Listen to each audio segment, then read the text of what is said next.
नमस्कार. आज मी बनवणार आहे पालक आणि आलूचा नाश्ता. चला मग मी 1 कप हे आपला रवा घेतला. आपण त्याला मिक्सरमधून असं मस्त फिरून घेऊ, बारीक फिरून. आणि याचे आपण आलूला असं खिसणीतून आपल्याला खिसून घ्यायचं आहे, शिजून. आधी आपण शिजून घेऊन त्याचे खिसणीनं असं खिसून घेऊ. पालक हे बारीक कापून घेतले. टमाटर, मिरच्या. लगेच कढईत तेल टाकलं आहे. आता त्यात जिरं टाकू. आपल्याला फोडणी द्यायची आहे. त्यात लसूण अद्रकची पेस्ट, मिरच्या टाकायच्या कापलेल्या.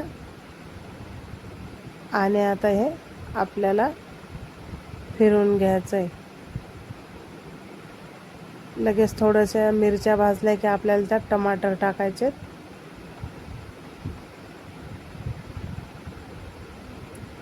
आपल्याला हे टमाटर याच्यात टाकले की टमाटर थोडेसे 2 मिनटं झाले की त्यात लगेच पालक टाकून द्यायचे.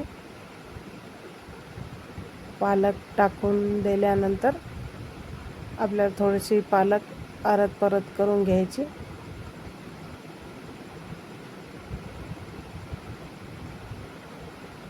आणि आता आपण याच्यात पाणी सोडू.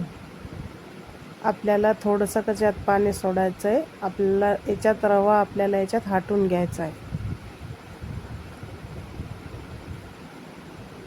त्याच्यात हळद टाका थोडीशी, अर्धा चमच. मीठ टाका चवीपुरतं. आता आपण याच्यात लगेच रवा हे पाण्याला उकळी आल्यानंतर आपण याच्यात फिरून घेऊ. आपल्याला असा घट्टच असा रवा आपल्याला फिरून घ्यायचा आहे, जास्त शिजवायचा नाही, काय नाही. असं आपल्याला नुसतं हे आपल्याला फिरून घ्यायचं आहे.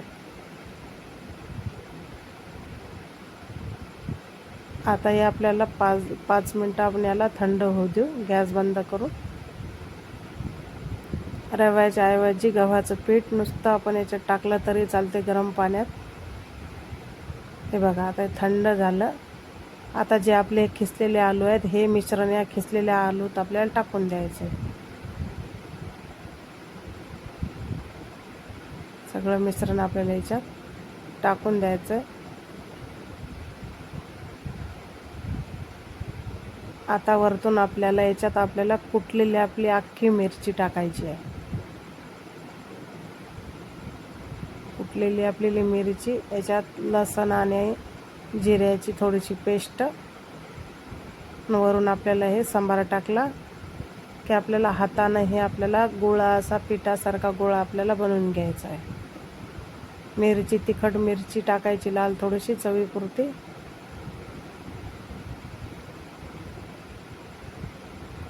आता लगेच आपण हातानं असं याला चुरून घेऊ. हलक्या हलक्या हाताने याला असं आधी हे करून घ्यायचं, सगळं मिक्स करून घ्यायचं. सगळं मिश्रण आपण मागून टाकलेलं तिकडे असा उंडा आपल्याला असा हे बनवून घ्यायचा आहे. लगेच आपण कढई गरम करायला ठेवून याच्यात तेल टाकू.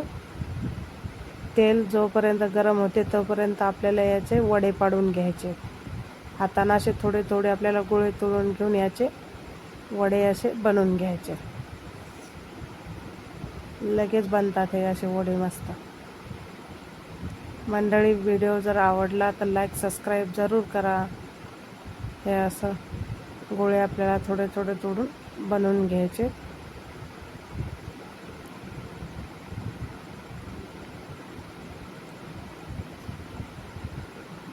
हे बघा, छान असे आपल्याला हे पूर्ण असे हे बनवून घ्यायचे. आपल्याला मी अर्धे बनवून घेतले. तोपर्यंत आपलं गरम तेल झालेलं आहे. आता आपण ह्याच्यात तळून घेऊ. थोड्याशा तेलात लगेच तळून येतात हे, जास्त तेलही नाही तरी चालते. आपण तव्यावर बी भाजून घेतले थोडं थोडं तेल टाकून तरी चालते. ज्याला आपल्याला जास्त तेलाचे ऑइली नाही पाहिजेत, ते थोडं थोडं तेल टाकून आपल्या तव्यावर भाजून घेतले तरी छान लागतात. मस्त कडक कडक खुसखुशीत बनतात ते. आपल्याला जर लगेच हे आपण झारा डुबवला की तुटायची भीती वाटते, तर याला थोडंसं खालतून होऊ द्यायचं आधी, नंतर आपल्याला हे परतून घ्यायचे. हे बघा असे लालसर हे मस्त असे कडक कडक एकदम खुसखुशीत हे बनवून येतात.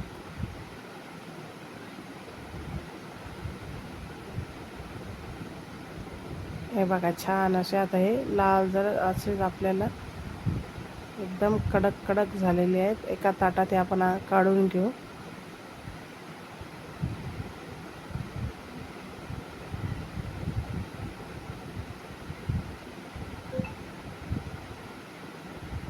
त्यातलं असं थोडंसं झाऱ्या असा हे केला की त्यातलं राहिलेलं तेल खाली आपलं झिरपून जाते.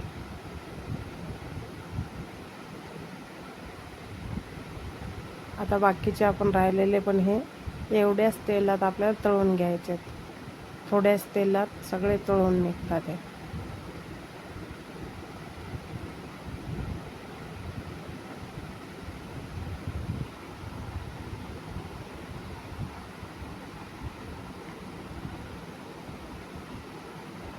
थोडेसे वडे आपल्याला पातळच करायचे, जास्त जाड नाही. जास्त जाड केले तर ते पाणी धरतात.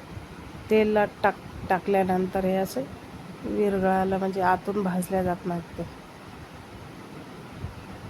हे बघा हे पण मी असे छान मस्त भाजून घेतले.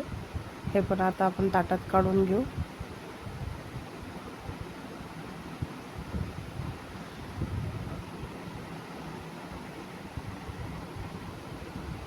बघा हे बघा किती छान कलर आला याचा. कसे वाटले कमेंटमध्ये जरूर कळवा आणि लाईक सबस्क्राईब जरूर करा.